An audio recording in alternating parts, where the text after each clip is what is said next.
Bienvenue à tous, bienvenue les amis pour cette toute nouvelle vidéo. Aujourd'hui, je ne suis pas tout seul pour cette vidéo, je suis accompagné de Fraser. Bienvenue à toi, comment vas-tu mon petit Fraser? Merci Pander, ça va super. Merci à toi en tout cas de m'avoir accueilli pour cette éventuelle vidéo. Très ravi de ton invitation. C'est avec grand plaisir. En tout cas, aujourd'hui, on se retrouve donc avec toi pour commenter des attaques, de nombreuses attaques. Vous allez voir dans cette vidéo beaucoup d'attaques, un petit panel d'attaques que l'on peut, de compositions que l'on peut trouver en fait en Ligue Légende et en HDV 13 particulièrement, GDC, tout ça. Un gros panel d'attaques de ce qu'on peut voir. En tout cas, on va commenter tout ça, on va voir ce que ça va donner et vous allez voir qu'il y a quand même de très beaux perfs là-dedans et de très très belles attaques. Du coup, je vais te laisser commenter la toute première attaque. Exactement, c'est Jojo la patate, donc un membre de l'équipe Warnoob, donc de la structure à Jojo, qui va faire une attaque en Sweet Halo. C'est assez rare, c'est Ouais. assez osé et assez culotté de faire une attaque Sweet Halo en Ligue Légende. Donc le Sweet Halo est composé donc de Suicide Hero, donc où il y a des prérequis fondamentaux à prendre, donc notamment une catapulte les héros adverses qui sont très importants à prendre lors Ouais. d'une attaque en Sweet Halo. Et bien évidemment, on verra un looning plus ou moins extraordinaire de la part de Jojo la patate. Et surtout, une attaque qui vraiment passe de vraiment rien. Alors là, en fait, il va commencer par un blimp. C'est assez rare d'utiliser avec un blimp en Sweet Halo, n'empêche.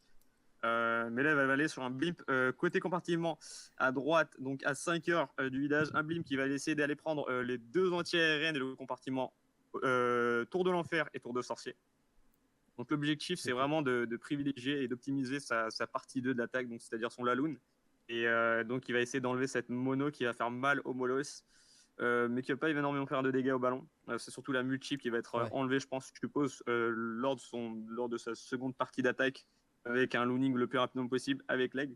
Donc là, il envoie sa championne au nord du village, donc à 5 heures, 4 heures, et donc il va essayer de clean tout le village. Et là, il envoie le roi en tant qu'il est derrière la reine. Donc, comme je vous l'ai dit, l'objectif sera d'aller chercher les héros. C'est vraiment des prérequis fondamentaux. Donc, si vous ne les prenez pas, je peux vous dire que le Lalou ne passera pas, ou voire passera très peu. C'est très rare, en tout cas, de faire une recovery. Donc là, il envoie le golem de glace un peu tard. Je l'aurais envoyé plus tôt, personnellement, pour essayer justement de tank et justement de geler la catapulte. Donc, donc le roi est parti, la reine, il reste très peu de vie. Et là, on voit que la catapulte gèle au bon moment. Et là, il utilise sa capacité de la reine. Et comme on peut le voir, il reste vachement rien. Vraiment rien. La catapulte qui descend. Donc là, il envoie son Laloon en seconde partie, donc au nord du village. L'objectif, ce sera vraiment d'aller chercher CT2 multiple et l'aigle le plus rapidement possible pour que ça évite de faire des dégâts monstrueux sur les ballons. À savoir que l'aigle, c'est une défense qui fait extrêmement de dégâts sur les ballons. Mm. Et connaissant la vie on va dire la fragilité des ballons, ça fait super mal. Donc là, il y a le Warden qui suit pas forcément tous les ballons. Et là, on peut le voir qu'il y a quelques ballons qui s'essoufflent. Malgré tout, il fait une recovery monstrueuse avec seulement 3 ballons et une capa Warden qui est utilisée au bon moment, le rage au bon moment. Et donc, il va aller prendre l'hôtel de ville, vraiment de justesse. Et comme on peut le voir, c'est une attaque Lanoon, ça se joue vraiment à rien. Il suffit de faire une petite erreur, vous pouvez perdre toute l'attaque. Et là, comme vous pouvez le voir, il reste un max de Molos, de mini Molos, et donc des ballons et le Warden. Et donc là, on peut voir, c'est une attaque, une très belle attaque de la part de Jojo la patate, Ouais, il y qui aura. nous fait une attaque magnifique en Swilalo. C'est suffisamment rare et donc c'est pour ça qu'on admire ce genre d'attaque. C'est vrai qu'il l'a pris, et tu vois que le nombre de troupes de clean sont assez impressionnantes, donc même s'il avait un peu moins de temps, plus de bâtiments à clean, ça serait passé, hein. Le nombre de roquets de lave est quand même assez ouf. Il reste le Warden, de nombreux ballons, donc c'est une très très belle attaque en tout cas de la part de Jojo. Et non, Exactement. ouais, j'ai rien à dire et c'est assez technique à faire, mais on va voir d'autres attaques et vous allez voir que à peu près toutes les attaques sont techniques selon le village que vous avez en face. Ici, pour cette attaque, les amis, nous allons assister à une attaque en AQH Hogmead de Amoy sur Bud le requin des frères d'armes, donc un autre gros clan français, on salue les français. Pour cette attaque, comme vous pouvez le voir, AQH Hogmead, c'est assez compliqué. On a une base ring qui peut faire tourner nos troupes. On a donc nécessité d'envoyer la reine, le roi, pour bien funnel nos troupes, pour pouvoir envoyer donc notre commando qui est composé de mineurs et des cochons bien au centre, avec un maximum de troupes pour aller prendre la zone avec énormément de DPS. On a l'HDV, on a les catapultes, on a les TDE et les Archis qui peuvent mettre énormément de dégâts. Si on n'a pas assez de troupes, ça peut être très compliqué. Et comme vous allez pouvoir le voir, un gros funnel est nécessaire pour faire rentrer toutes ces troupes, tout le commando au centre du village. Il va donc, pour cette attaque-là, envoyer son AQH au sud-est avec un ballon pour déminer devant, toujours. L'arène qui permet de faire sortir le CDC, il va pouvoir rentrer dans le village, s'occuper de la championne ennemie et pouvoir commencer à bien funnel. De l'autre côté, on a le roi qui normalement va bientôt être envoyé. Pour le moment, la reine est en train de s'en occuper. Il reste 2 minutes. Toujours jamais trop tardé sur ce genre de base. Voilà, la reine s'occupe de la championne, permet de prendre une tour à bombe qui est quand même une grosse défense pour ce genre d'attaque. Et donc peut mettre beaucoup de dégâts. Ici, la reine qui commence à faire un gros funnel va déjà couper en fait l'angle de la base, va couper tout le côté et va donc obliger les troupes de passer au centre du village. Ici, la caserne ainsi que le roi ont été envoyés au nord du village afin de permettre de clean toute la partie nord-est. Donc voilà, la caserne, le roi vont devoir faire un gros nettoyage. On a déjà une bonne partie clean par la reine qui a déjà été nettoyée. Et là, il pose ses mineurs, ses cochons, son warden afin de pouvoir directement rentrer. On voit que ça a bien été nettoyé. La reine a nettoyé au sud-est, au sud-ouest du village, le roi au sud-ouest. Et là, les mineurs, les cochons, tout ça rentre très bien au centre du village. Ils gèlent au niveau de la TDE, des TDS, des catapultes. Tout ça pour éviter de se prendre trop de dégâts au niveau de ces cochons. La championne, la capa du warden qui a été activée, voilà, au niveau de l'HDV pour la bombe, pour éviter de se prendre trop de dégâts. Les gros des DPS est déjà tombé. On a encore énormément de cochons. La reine qui est toujours en vie. Voilà. Sur ce genre de composition, la reine reste souvent en vie tout le temps. Et il faut laisser cette reine en vie tout le temps pour pouvoir clean. Sinon, ça va être assez compliqué. Donc voilà. On a la reine qui est toujours en vie et qui termine voilà, avec toutes ses guérisseuses. Il nous reste encore des mineurs, des cochons, le warden, la championne. Et très peu de défense. Attention, voilà. L'Arc X peut mettre encore des dégâts. Il lui reste très peu de vie. Donc normalement, ça devrait tomber dans pas très longtemps. Beaucoup de cochons. Les mineurs qui permettent de clean avec la QH au sud. On commence à on voit la fin de l'attaque, on voit que l'attaque se passe extrêmement bien. C'est compliqué sur ce genre de base avec cette composition, les troupes peuvent risquer de tourner, mais on a pu voir que le funnel était quand même de qualité. Ça a permis de nettoyer au sud-ouest du village et au nord-est, donc on a eu un très beau funnel, les troupes sont bien rentrées au centre. Et là, comme on peut le voir, et comme tu peux le voir Fraser, ça a quand même passé assez large, il nous restait beaucoup de mineurs, beaucoup de mineurs et encore les héros. C'est aussi le fait qu'il attaque à l'opposé de l'aigle et donc il va plutôt privilégier le château de clan. Ouais. Il y a aussi une autre manière de faire d'attaquer cette base, c'est d'aller du côté aigle et déclencher le château avec un cochon éventuellement, et donc l'amener de l'autre côté et d'éliminer avec son AQH. Ouais, mais là, il a vraiment le risque d'éliminer, comme on peut voir, la dernière défense qui restait, c'était l'aigle. Et à savoir que l'aigle sur du Hogmin, ça fait vachement mal. Et c'est super optimiste pour la seconde partie de l'attaque, de justement de prendre l'aigle dans une première partie, dans un premier temps, permettre donc tout simplement de développer son squad. Dans la troisième attaque, cette fois-ci, on va avoir du aérien encore une fois, mais cette fois-ci à base de E-Drag et Loon. C'est donc de l'Electro-Loon. Une compo qui est utilisée souvent par les docteurs Mouchtaba et Stéphanie, comme vous pouvez le concevoir dans le top monde. Vous pouvez regarder leur camp militaire, ce sont des attaques super bien maîtrisées. Et là, aujourd'hui, on va regarder une attaque qui est sur une base légende assez récurrente, mais qui n'est pas totalement adepte à une attaque aérienne. Et là, pour le coup, on a énormément vu du Hogmin sur ce genre de base. Et là, on va regarder une attaque Electrolone qui va être super bien maîtrisée de la part d'Aditya. Actuellement, il va déposer donc son squad, les drags, sur la partie nord du village, donc c'est-à-dire à 4h à 5h. Il va vraiment déposer son E-Drag tout en ligne. L'objectif, ce sera donc d'aller chercher l'hôtel de ville et le plus rapidement possible les deux anti-reines, parce que comme vous pouvez le voir, au sud du village, les compartiments sont. Donc, il suffit de mettre 2-3 électro-dragons et donc de rage, ça va faire un énorme dégât. Et donc, là, il commence à déposer ses héros au nord du village, donc à 6h. À midi. Donc, il va prendre le roi adverse, donc il va vraiment faire un funnel. L'objectif, je pense que ce sera vraiment d'aller prendre cette T2 multiple et peut-être un souffleur. Ça va vraiment l'aider. Ça va vraiment être pour une attaque aérienne, vraiment d'aller prendre cette multiple qui va vraiment vraiment un peu le déranger, mais aussi ce souffleur, même s'il est à l'opposé. Ça peut toujours faire du bien pour les E-Drag. Donc là, il envoie l'électro-dragon de rage, il utilise le plus rapidement possible sa capa Warden. Donc l'objectif, c'est de garder donc, les électros en vie le plus rapidement possible. Il gèle donc l'hôtel de ville. Il garde sa championne donc en finishing, en clean. Donc l'objectif sera vraiment de finir avec la championne sur un angle. et de compléter justement, d'être complémentaire aux The Drag. Et donc on peut le voir, même pas en seulement quelques secondes, les The Drag ont quasiment tout rasé l'hôtel de ville, tout un compartiment avec ce village qui est totalement collé. Et donc ça fait qu'il y a énormément de dégâts. Les dégâts sont suivis sur les différents bâtiments. Et donc là on voit qu'il y a environ au moins 7 à 6 électro-dragons toujours vivants. Donc Ouais. déjà 78% de cette attaque, c'est quand même monstrueux. Il reste vraiment pas grand chose. Il reste un gel, un sort de poison et même en plus des super sapeurs. Donc là, il peut carrément troll s'il veut. C'est une attaque qui est vachement bien menée de Aditya en électro-dragon, qui est quand même l'un de nos meilleurs joueurs en électro-drag. Et aujourd'hui, comme on peut le voir, si on maîtrise bien l'électro-dragon, il n'y a pas de photo, ça fait extrêmement mal. Et là, on peut le voir, ça va nous faire vraiment un triple magnifique. Non, on a une très très belle attaque. Toute la P1 en fait c'est passé magnifiquement et même tu vois la fin, en fait toute l'attaque s'est extrêmement bien déroulée. L'HDV a été pris très très rapidement, tout ça, et ça s'est super bien passé. Exactement. Et à savoir que l'objectif en suicide héros, parce qu'on ne s'en rend pas compte, mais les héros sont vachement utiles, comme on peut le voir, comme on peut concevoir ici. Ouais. Il a pris quand même une TD multiple.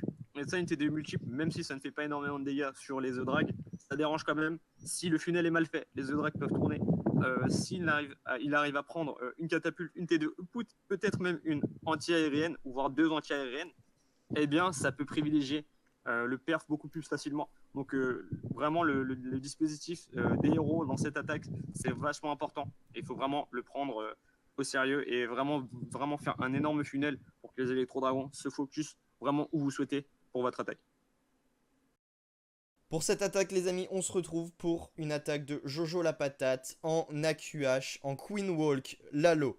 Le QH va être très important. Il va essayer de le rentrer dans le village pour aller au niveau de cette tour d'archer pour aller prendre la TDE mono, une anti-aérienne, le souffleur qui peut être compliqué, deuxième anti-aérienne et avec un plus d'ambition, peut-être l'aigle, ça peut être compliqué, mais on peut essayer de voir. On va lancer l'attaque, la QH a donc été placée au sud-ouest du village, l'arène permet de clean, de bien funnel sur les côtés.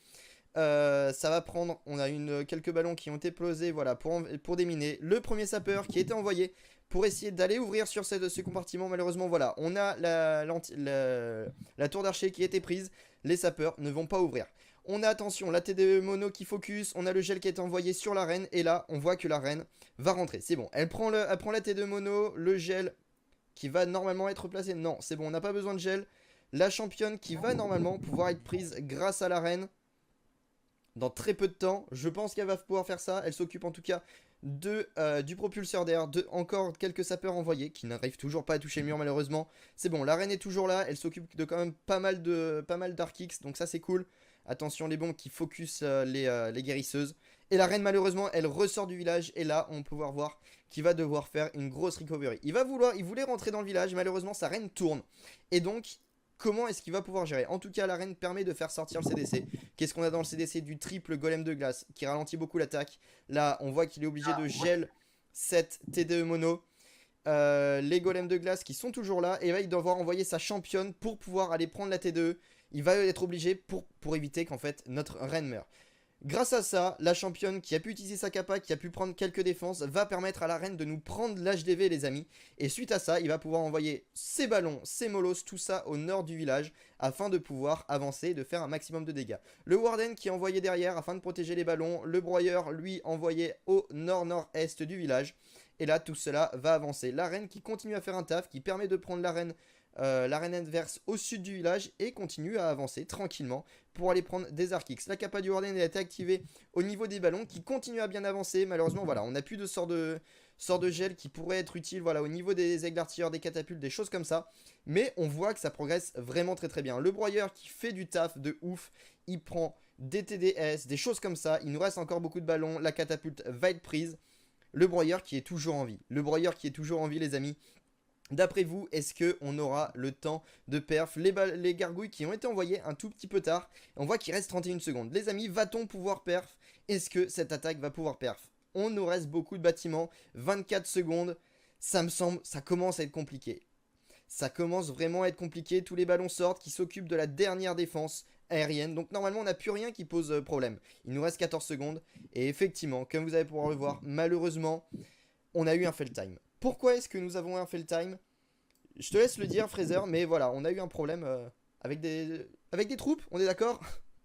Tout à fait. Alors en fait, déjà pour commencer, il a oublié quelque chose, c'est qu'il voulait rentrer dans le compartiment nord directement, qui s'ouvre directement à l'aigle. Malheureusement, en fait, les skippers ne focus jamais en fait, le compartiment dont ils souhaitent. Donc quand on a un double rempart avec un angle, avec double angle, logiquement, Ouais, les sapeurs focus toujours dans les angles, ne focus pas dans le compartiment interne, dans le compartiment interne qui va directement mener à l'aigle. Et donc ce qui a fait qu'en fait, déjà la Queen n'a pas fait vraiment ce qu'il souhaitait en fait. Et bon, malheureusement, ça c'est parti en recovery. En première recovery, donc la reine est sortie, a quand même pris des prérequis, donc comme la T2, le souffleur et des Dark Kicks. Elle est ressortie. Bon, ouais. c'était pas mal pour un. Et là, tout de suite, il est parti en une deuxième recovery. Il lui restait un sapeur. Si la reine ne rentrait pas, il ne prenait pas l'hôtel de ville. Et là, ça lui faisait soit un 1 étoile, soit à 3 étoiles, C'est mais il ça. faut qu'il sorte un gros recovery, mais vraiment un gros recovery sur la P2. Et donc là, il envoie en fait le sapeur, ce qui lui permet de rentrer tout simplement tout de suite dans le compartiment hôtel de ville et où il y a le château de clan qui sort avec 3 golems de glace. Et comme vous pouvez concevoir, les 3 golems de glace ralentissent la reine. Et donc, la reine, le tank est tank. Et là, il part sur une troisième recovery. C'est vachement compliqué de faire ce temps-là. Ouais. Moi-même, personnellement, je serais peut-être pas apte de le faire lors de l'attaque. Et là, il part sur une troisième recovery. Il envoie la championne sur la T2, Mono, qui fait énormément de dégâts. Donc là, il aurait dû utiliser prématurément sa capacité de la championne, pardon, de la reine. Et il aurait peut-être pas pris l'hôtel de ville. Et donc, ça aurait fait 1 étoile. Et là, il envoie la championne, la capacité, il descend donc cette T2 mono, ce qui lui privilégie donc un meilleur Queen Wall, ce qui lui permet de prendre l'hôtel de ville, donc d'optimiser, comme je l'ai dit encore une fois, sa partie 2. Et malheureusement, si on regarde bien en détail, pourquoi il n'a pas perf? Eh bien, quand vous envoyez un Lalo, vous devez régulièrement et constamment être concentré vraiment du début jusqu'à la fin de l'attaque. Et là, je pense qu'il était un peu trop concentré. Et du coup, il Le oubliait les Lalo, troupes de clean. il a oublié de mettre justement les serviteurs moins une dizaine, voire quinzaine de secondes plus rapidement. Vous pouvez regarder en replay la vidéo, Je l'ai mais mise il déjà envoie 2 fois, ouais. secondes plus tard ses serviteurs. Et ça lui a coûté le perf. Malheureusement, Voilà. c'était de très belle recovery et une très belle attaque et qui ne sera pas un perf. Donc là, on va assister à une dernière attaque en Aqua Drag, donc de moi en personne, en Ligue Légende. C'est une compo qui est quand même suffisamment bien maîtrisée. Quand elle est bien maîtrisée, ben, qui peut faire d'énormes dégâts, comme toute compo d'ailleurs. Mais là, une attaque en Ligue Légende avec à base d'Aqua Drag, c'est, je dirais pas rare, mais on le voit très peu, contrairement à du Hogmin ou du Yeti Smash ou encore du Drag Spam, qui est quand même donc, on va dire la cousine de cette compo-là, Ouais. et qui marche quand même beaucoup plus et qui est beaucoup plus utilisée. Donc là, je vais commencer sur un AQH au nord du village, donc à midi. Plus ou moins, donc là on est j'ai plus ou moins un couloir en fait, donc un couloir qui va être la championne, la T2, la kata et la queen. L'objectif ce sera vraiment de faire rentrer la QH, mais vous allez le voir en fait ça n'a pas totalement marché comme je le souhaitais.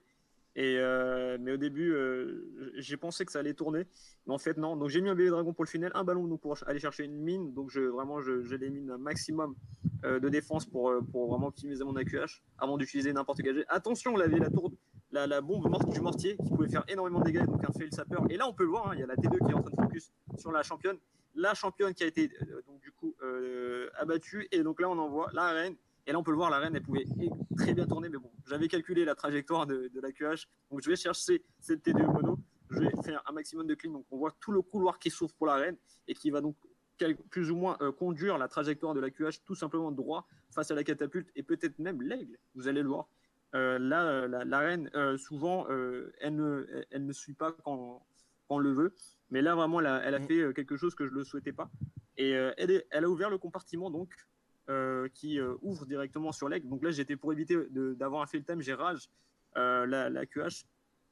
Et donc là, la reine qui va aller chercher l'aigle et le souffleur. C'est ça. Et là, on voit que tu commences à poser tes dragons. On a le roi qui permet d'enlever la caserne. On a le premier dragon qui a été placé. Et voilà, tous les dragons placés juste derrière, les amis. Tous les dragons placés juste derrière. Très très beau final déjà de ta part. Bien joué. Le Warden derrière. Et on a le broyeur qui est envoyé au niveau, voilà, sur la TD tour d'archer. La capa du Warden qui a été activée assez tôt dans l'attaque. Voilà, pour éviter que la catapulte nous fasse trop de dégâts à nos dragons et en fait fasse perdre notre attaque. Voilà, le gel a envoyé aussi en plus, voilà, sur les TDE mono ainsi que sur la Giga TDE qui peut mettre beaucoup de dégâts. La reine qui est toujours là, qui fait son taf, qui permet de clean tous la partie est de la base, ouest pardon de la base, et il nous reste toujours beaucoup de dragons qui s'occupent au niveau du sud, du sud-ouest et qui permettent de bien clean. Il nous reste très peu de défense, on a toujours cette T2 mono, mais comme vous pouvez le voir, il reste beaucoup trop de dragons, la reine est toujours là, sous la QH, il nous reste que 2 tours de sorciers qui peuvent mettre un petit peu de dégâts, mais pas comme des catapultes ou des grosses défenses. En tout cas, pour le moment, ton attaque c'était extrêmement bien passé et passé assez large. On a des archers qui permettent de clean, et ton attaque est super bien passée quand même. Oui, ça s'est plutôt bien passé. Après, je pense qu'il y avait quelques petites erreurs. À mon avis, la QH s'est vachement bien passé. C'est juste, je pense, sur l'envoi de la P2, où j'aurais peut-être un peu mieux funnel. Et surtout, gel, les deux anti-reines qui étaient côte à côte, j'ai gelé uniquement un gel. Ouais. Quand j'ai regardé le replay, en fait, j'aurais pu améliorer quelques détails qui auraient fait que du coup, j'aurais gardé des drags un peu plus en vie. Mais ça n'a pas énormément impacté donc l'attaque et ça aboutit à un perfect. Ouais, du coup, on a eu quand même un 100% et c'était plutôt joli à voir. Et du coup les amis, on a terminé cette vidéo. J'espère vraiment qu'elle vous a plu. Vous avez appris pas mal de choses sur comment attaquer. On vous fera normalement des petites vidéos sur les compositions, voir tout ça, comment ça peut se dérouler un petit peu plus en précision pour chaque type d'attaque. En tout cas, merci beaucoup à toi Fraser d'avoir été avec moi pour cette vidéo, ça m'a fait super plaisir. De très bonnes explications en tout cas. Avec grand plaisir. Merci à toi. Voilà, et n'hésitez pas, donc tu as une chaîne YouTube, il n'y a pas encore de vidéo dessus, mais normalement il devrait y en avoir dans pas très longtemps. Pas très longtemps, comme tu le dis, je vais faire pas mal de contenu sur les ESL aussi, sur les attaques en HDV13 et aussi sur des guerres contre des grosses équipes.